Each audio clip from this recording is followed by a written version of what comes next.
Guys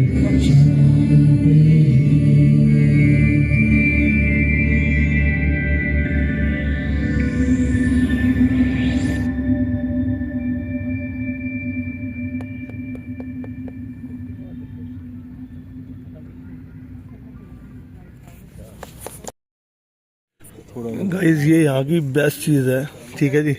ये lighting show है और ये प्रॉपर आपको जो हमने सुबह मॉन्यूमेंट देखे हैं उसके बारे में दिखाएंगे सारा लाइटिंग के थ्रू, ठीक है। अब देखते हैं क्या शो होता है। Laser light show, fountain, video, सब कुछ बताएंगे इसमें हमारे इतिहास के बारे में, जो कि अंदर सारे मॉन्यूमेंट्स बने हुए थे उसके बारे में। से प्रोत्साहित होकर हमने ऐसे कार्यक्रम की रचना की है जो मंदिरों के उस युग को दर्शाता है।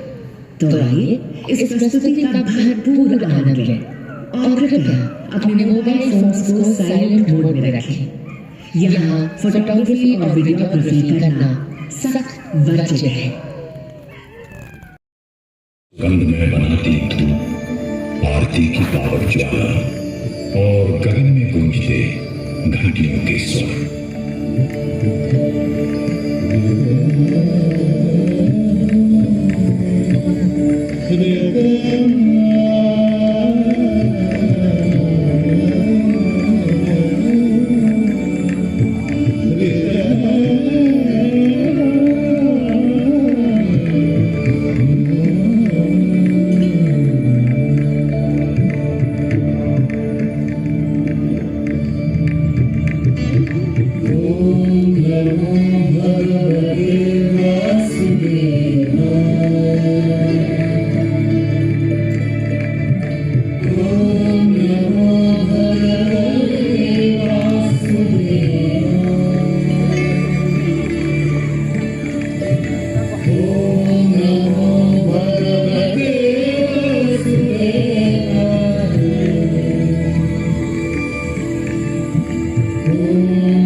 सन 1004 में महाराज विद्याधर ने सिंहासन संभाला।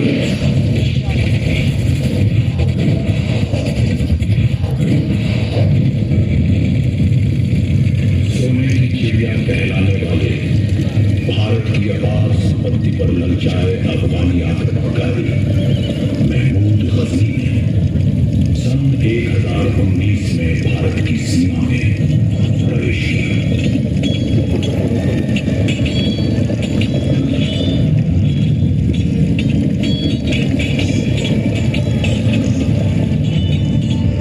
उत्तरी भारत की भूमि गजनी की सेना से जूझते वीरों के रक्त से रंग गई।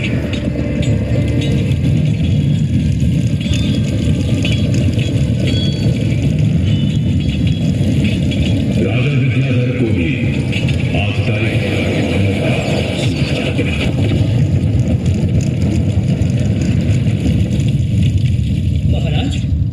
महाराज गजनी की सेनाएं कलिंजर की ओर बढ़ती आ रही हैं। हमें इसी बात की आशंका थी। हमारे सहयोगी शासकों को संदेश भेजो और कहो कि इस आक्रमण का सामना संगठित होकर ही किया जा सकता है। हर कार्य कूच को तैयार है महाराज। मेरे लिए कोई और आदेश? अति उत्तम। सेना को तैयार करो। महोबा की सेना को कालिंजर प्रस्थान का आदेश दो। घुड़सवार और हस्ती सवार भी अन्य सैनिकों सहित कूच की तैयारी करें।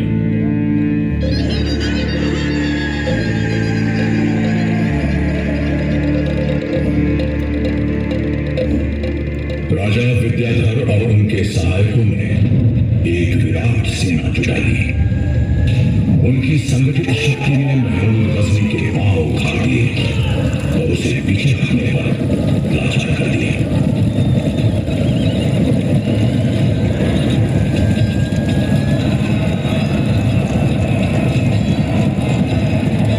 महमूद गजनी लौटा 3 वर्ष बाद एक बार फिर कलिंजर के दुर्ग पर घेरा डालने। दिन और मास बीतते गए परंतु गजनी की सेना दुर्ग की दृढ़ सुरक्षा न तोड़ पाई। अंततः एक सम्मानपूर्वक समझौता हुआ। गजनी के सैनिकों ने दुर्ग से घेरा उठा लिया, विद्याधर से परास्त होकर।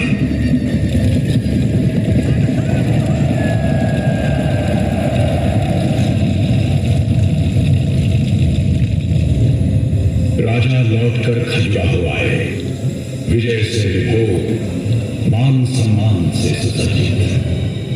विजयोल्लास में राजा ने कंदरिया महादेव मंदिर का शिलान्यास किया। कैलाशपति शिव की स्तुति है।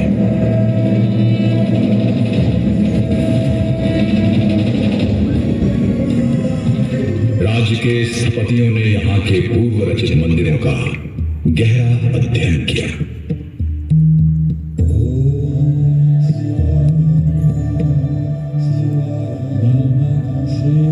इन अद्भुत मंदिरों से उत्कृष्ट देवालय बनाना है,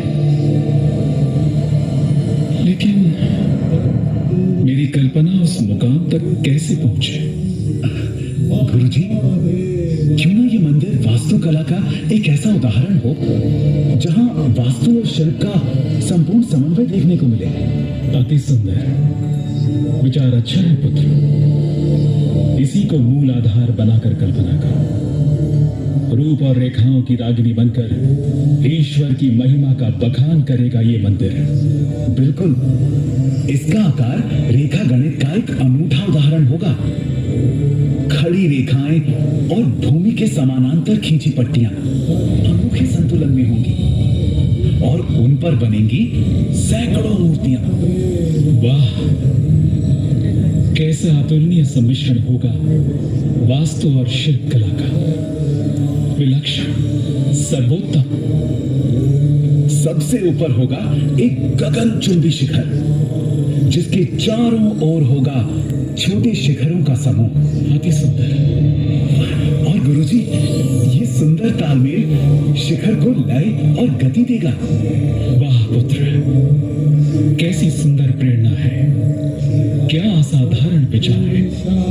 तो आइए गुरुजी, शीघ्र इसका चित्रण करें और अंक विज्ञान का जोड़ तोड़ निकालें, जिससे हमारा मनचाहा समन्वय मिल सके। उत्तम विचार है पुत्र।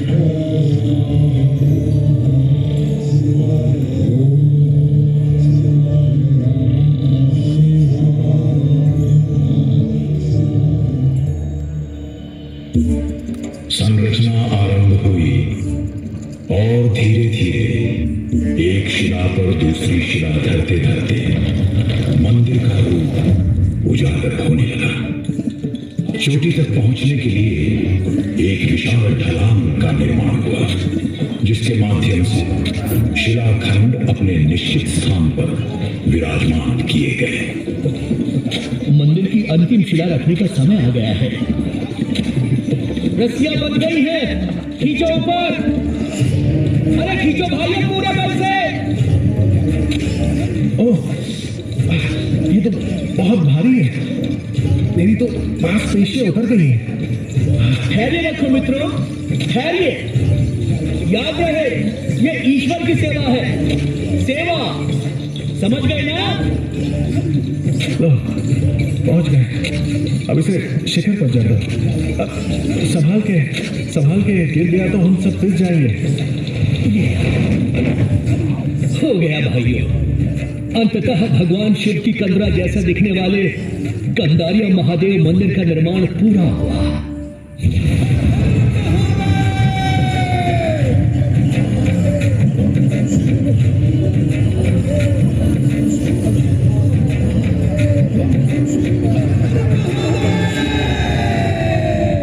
अति सुंदर, अति सुंदर। कंदारिया महादेव मंदिर पश्चिमी समूहों के मंदिरों में विशालतम है। कंदारिया का अर्थ होता है कंदरे अरे, अर्थात काम को भस्म करने वाला। महादेव को समर्पित ये मंदिर लगभग 107 फुट ऊंचा है। इसके शिखर को छोटे छोटे शिखरों से सुसज्जित किया गया है। ये अपनी भव्यता और पत्थरों की बेजोड़ लयात्मक कला के कारण प्रसिद्ध होगा। इसमें मुखमंडप, मंडप, महामंडप, अंतराल तथा गर्भगृह निर्मित किया गया है। ऐसी थी चंदेल राजाओं की धार्मिक प्रवृत्ति और ऐसी थी उस राज्य की आर्थिक समृद्धि कि यहाँ अनेकों मंदिर बनते रहे। इस पवित्र स्थल में निरंतर राज परिवार के उपासकों, उनके अधीन दासों और राजपुरोहितों का भक्ति कार्य चलता रहता। राजा विद्याधर ने मंदिर के उत्सव में 4 चांद लगाने के लिए कलिंजर से देवदासी को बुलवाया। कंदरिया महादेव के मंडप में पूरा राज परिवार इस अलौकिक नृत्य का आनंद भोगने एकत्रित हुआ।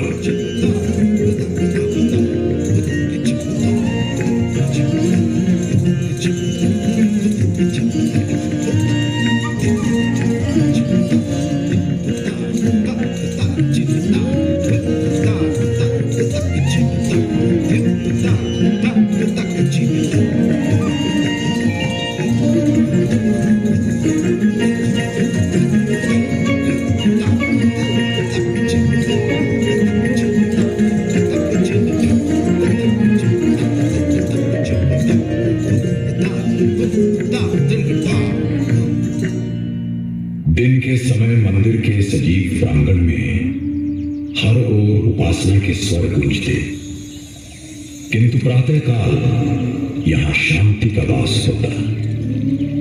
प्रभात लालिमा का पहला आभास होते ही भक्तजन तालाब में स्नान करते, गायत्री मंत्र का जाप करते हुए सूर्यदेव को जल अर्पण करते।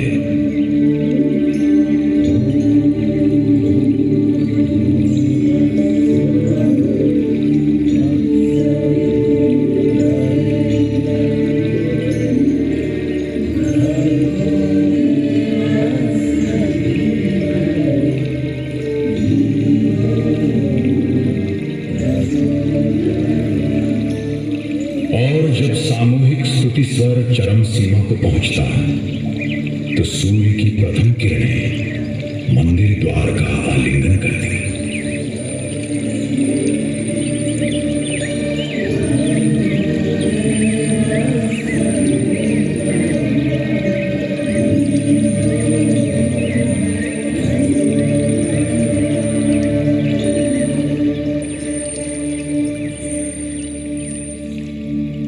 राजा विद्याधर का निधन सन 1029 में हुआ।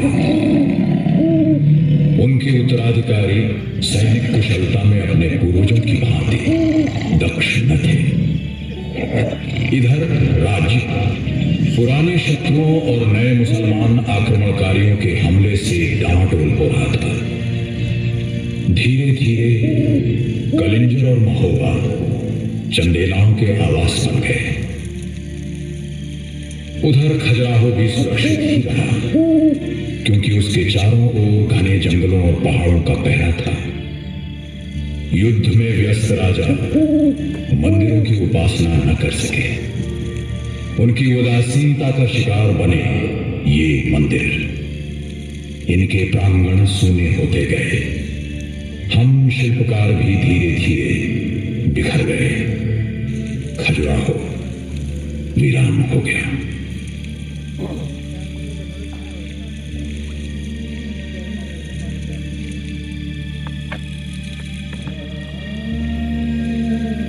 योगियों की एक टोली ने मंदिर के प्रांगण में कुछ समय तक पड़ाव डाला। ये प्रसिद्ध चिकित्सक थे।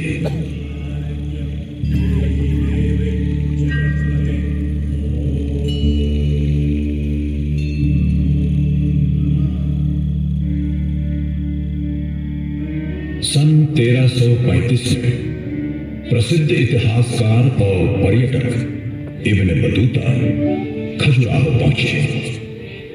ये लक्ष्मण मंदिर की स्थापना से लगभग 400 वर्ष बाद की बात है।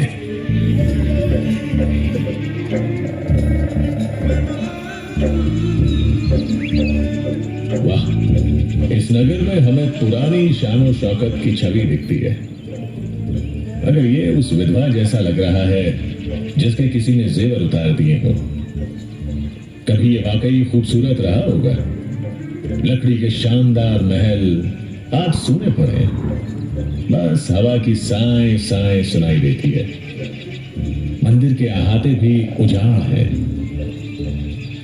महाशय, यहाँ कुछ योगी ठहरे हैं। इस इलाके में उनकी बड़ी शोहरत है। मैं तो कहूंगा आप उनसे जरूर मिले। बहुत खूब, मुझे उनके पास ले चलो।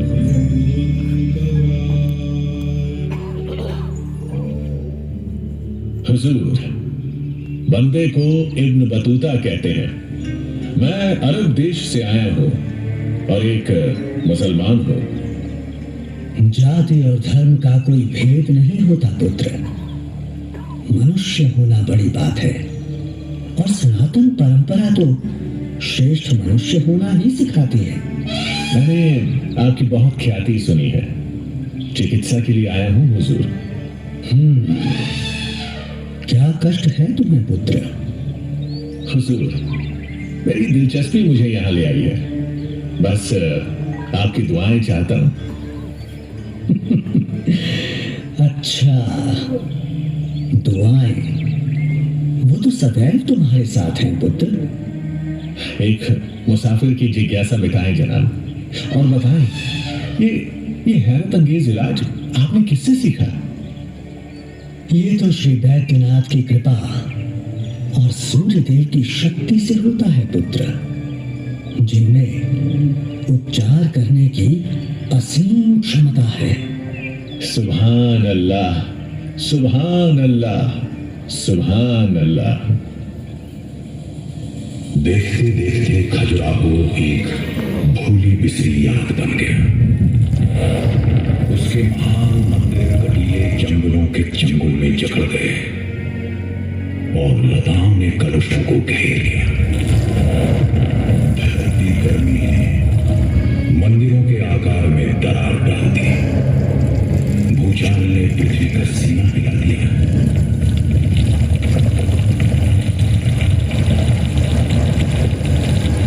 शिखर गिरे, चबूतरे टूटे और सदियों की धूल में सब कुछ सिमट गया।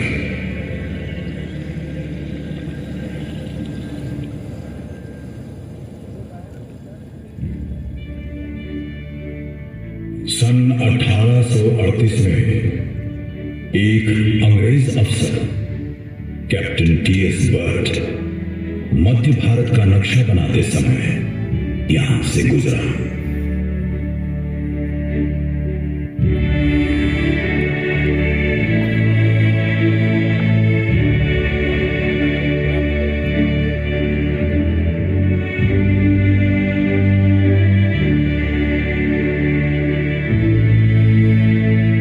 ओह माय गॉड, क्या गजब की मूर्तियां हैं।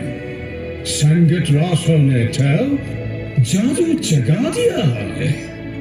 किसी समय यहाँ राजभक्तों की भीड़ होती थी साहेब, जिनके भजन से आकाश गूंजता था।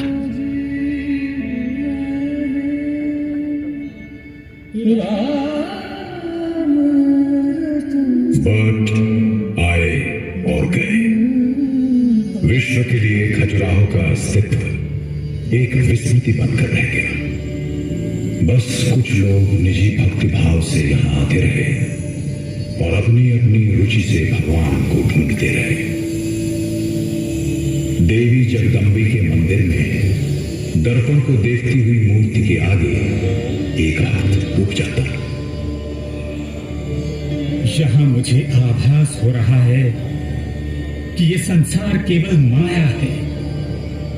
इसका ना कोई अर्थ है, न तथ्य, ये नश्वर है। जैसे ही अहम और ब्रह्म एक रूप होते हैं, ये लुप्त हो जाता है और परम आत्मा में विलीन हो जाता है। कभी आता है एक व्यक्ति जो मंद करते हुए लक्ष्मण मंदिर की परिक्रमा किया करता। विश्वनाथ मंदिर में अक्सर एक स्त्री पांव से कांटा निकालती अप्सरा की मूर्ति के आगे पल दो पल ठहर जाती। वे खिंचे आते रहे जैसे अब आ रहे हैं।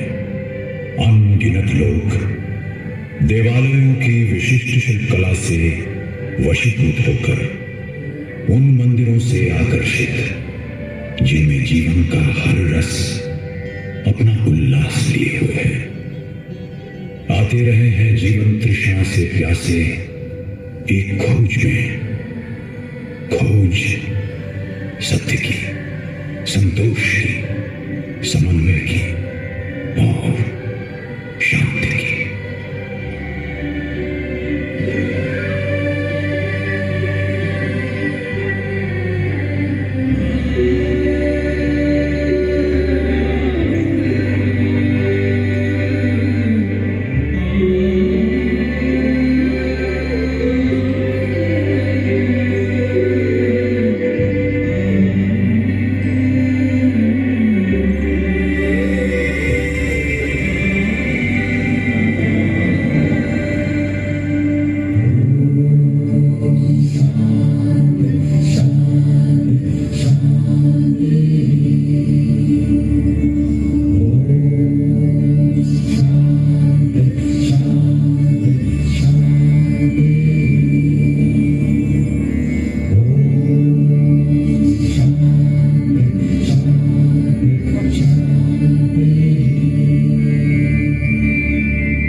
प्राणनाथ, आपसे बिछड़कर मैं जीऊंगी कैसे? ये पहले के सभी मंदिरों से सर्वोत्तम होगा और भविष्य में कभी कोई इसका प्रतिरूप नहीं बना सकेगा। राजशिल्पी, हमने आपसे विशाल निर्माण का आग्रह तो किया था, किंतु ये तो हमारी कल्पना। अनुभवी आचार्य अपने शिष्यों को कला के सार का ज्ञान भी कराते जाते। हाँ तो पुत्र, इस शिला में ढलेगी स्वर्ग की अप्सरा। याद है वो तालमान जो मैंने सिखाए थे? जी गुरुजी, हथेली बराबर उसका मुख होगा, 5, 9 और 13 हथेलियों बराबर उसका शरीर, थोड़ी माथे से आधी और बस बस पुत्र बस, तुम्हें सब कंठ।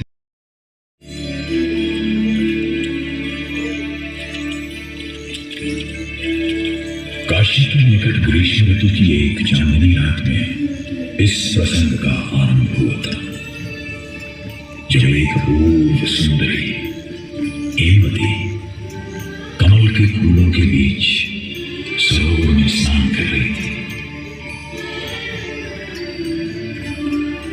वो सुंदर थी, इतनी सुंदर कि स्वयं रात्रि के देवता चंद्रमा उस पर मोहित हुए।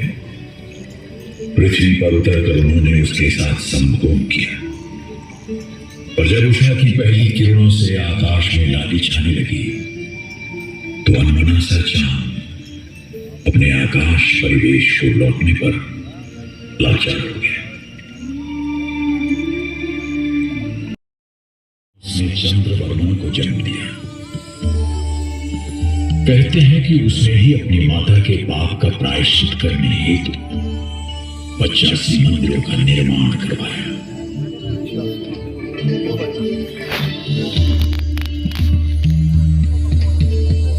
परंतु इतिहास का कुछ और ही कहना है। उसकी धारणा है कि इन अद्भुत मंदिरों का निर्माण 10वीं और 12वीं शताब्दी के मध्य चंदेल राजाओं द्वारा हुआ। उत्तर भारतीय प्रतिहार राज्य के विधायक चंदेल शक्तिशाली होते जा रहे थे।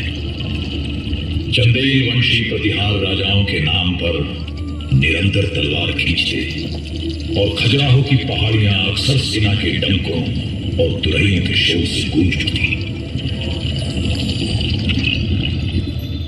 सन 940 चंदेल राजा यशोवर्मन ने कलिंजर के अजय दुर्ग पर हमला किया, जो मध्य भारत का सैन्य द्वार था। शरीर दूसरी दिशा में और घुटना यूं मुड़ा हुआ। वाह गुरुजी, ऐसा आभास होगा कि पत्थर की नायिका जीवित होकर मंदिर से धरती पर पग रखने वाली है। परंतु गुरुजी, मंदिर में इतनी नारी प्रतिमाएं क्यों अंकित की जाती हैं? क्योंकि नारी सृष्टि में सृजन का मूल है पुत्र। मनुष्य के जन्म से लेकर समाज को संस्कारी बनाने में नारी ही केंद्रीय भूमिका में है। गुरुजी, अब देवताओं की आकृति के बारे में कुछ ज्ञान कराइए। पहली बात तो यह है पुत्र,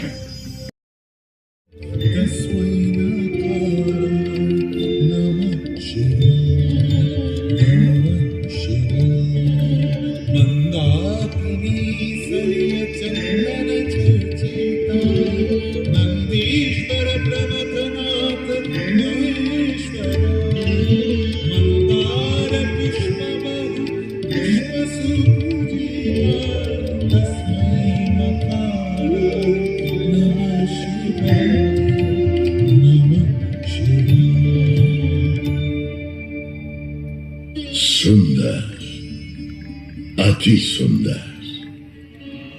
आप जिस स्तुति ने हमारा मन हर लिया है कविवर,